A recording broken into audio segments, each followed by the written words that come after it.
Imagine me lying on the bed, wrapped up in my sheets, a year into my self-improvement journey. It was a Saturday night. It was 12 a.m. I was lying in bed, trying to sleep, and then I just mindlessly scroll on YouTube Shorts. I check my screen time. I've been on there for an hour and 30 minutes. I've already wasted basically my sleep, basically my night. But I can't stop. For some reason, I can't stop scrolling through YouTube Shorts. I can't stop scrolling through my YouTube home feed. Bear in mind, I'm the person who quit Instagram, who quit TikTok, who quit Snapchat, who quit every single other social media you can name and you can think of.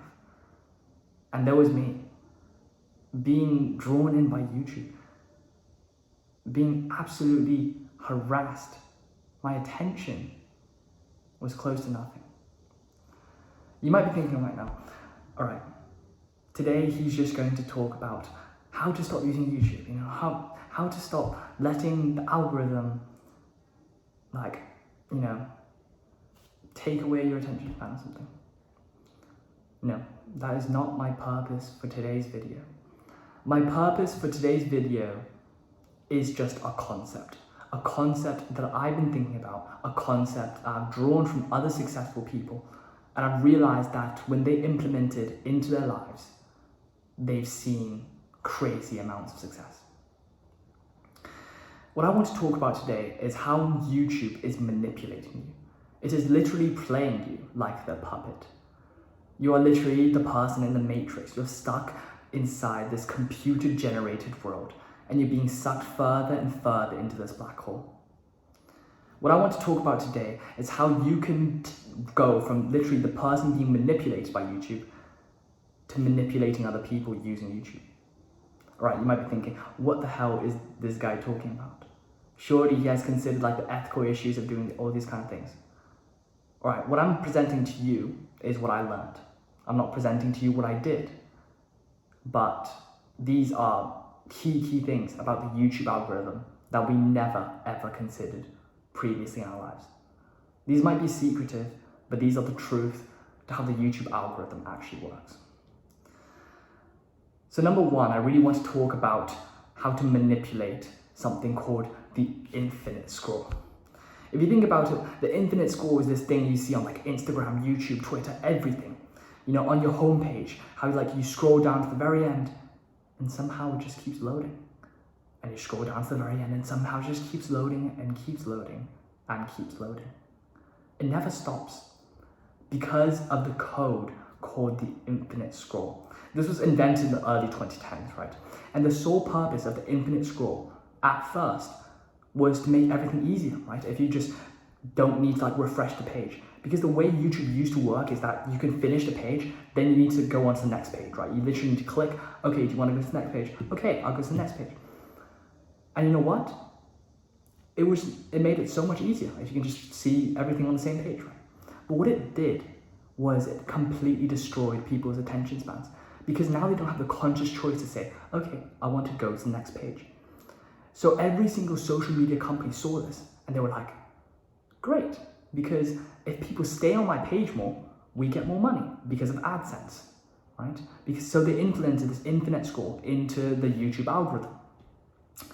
And essentially, since everyone consumes content, right, popular content, this and that, the way you can literally use this to your advantage is, obviously it's based on the metric that you're already a YouTuber, you're already a content creator, or you are going to create some content.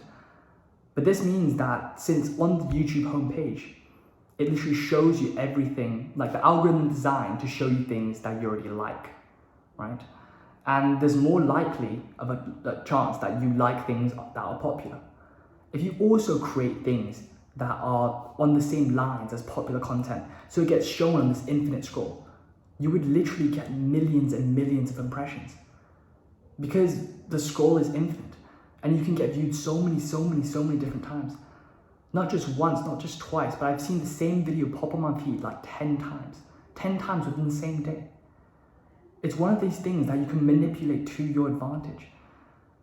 if you take note of how like famous YouTubers like Mr. Beast or like PewDiePie, how they create their titles, you can literally like tweak a few words, but you can still have the keywords in the title.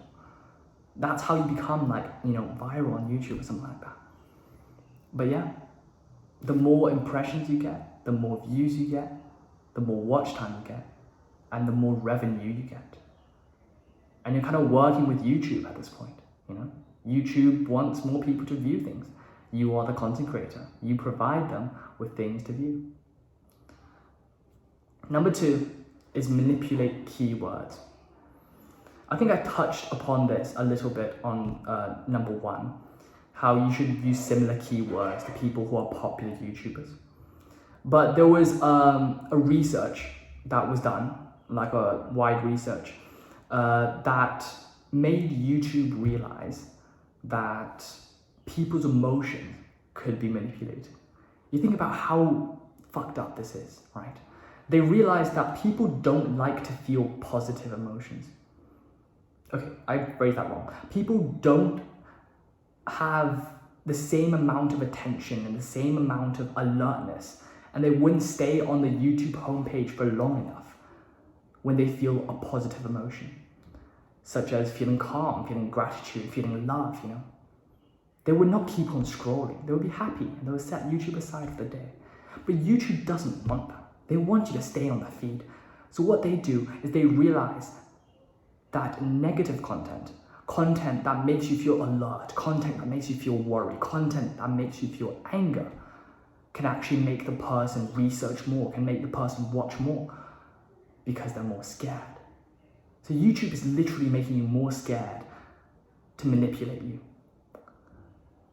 So a study has also shown that creators who include words such as bad, obliterate, and destroy within the YouTube title gets more clicks.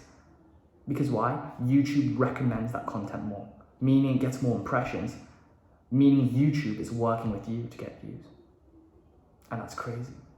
Bad, obliterate, destroy. What kind of world is this turning into? This kind of dystopia society where everything is about the attention span, everything is about the clicks, everything is about the eyeballs. It's detrimental. But you can use it, obviously. I mean, this is a capitalist society as well.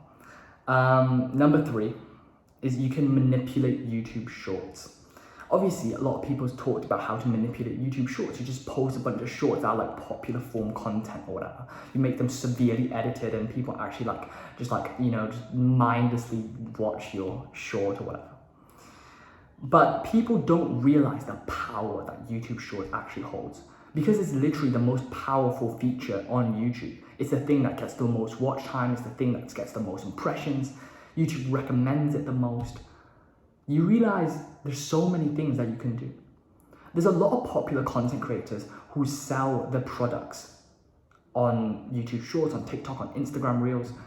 But you realize that you yourself, as a nobody, as a person who doesn't have any influence, can also sell products. This is where affiliate marketing comes into play. I think this is such an interesting thing. Affiliate marketing is a thing where you sell other people's products. You sell, for example, like Andrew Tate's Hustlers University or whatever. You have the affiliate link because you're kind of promoting the product, right? Then you put it in the shorts. And when people see it, they'll be like, oh, that's really cool. I really want to learn about Hustlers University, after they see a short about Andrew Tate. I'm not saying he's not the controversial guy, I'm just putting him as an example. And they were like, okay, I want to learn from Hustlers University. So when they sign up using your affiliate link, you actually get revenue as well. So how that works is you can literally do this kind of affiliate marketing through YouTube Shorts. And since it's so broken, since it gets recommended so many times, as Andrew Tate is a popular figure, you can literally make money off of other people and off of YouTube. That's a crazy, crazy thing. So from manipulator to manipulator to what are ethical issues that surround this question, I think the YouTube algorithm is truly, truly disturbing. And I don't know, it serves the purpose, however. In this capitalistic society, everyone can benefit off of these kind of things, but everyone could also be destroyed by these kind of things. So I hope you take note of what I said and how controversial this might be. I hope you enjoyed this video. I'll see you in the next one. Bye bye.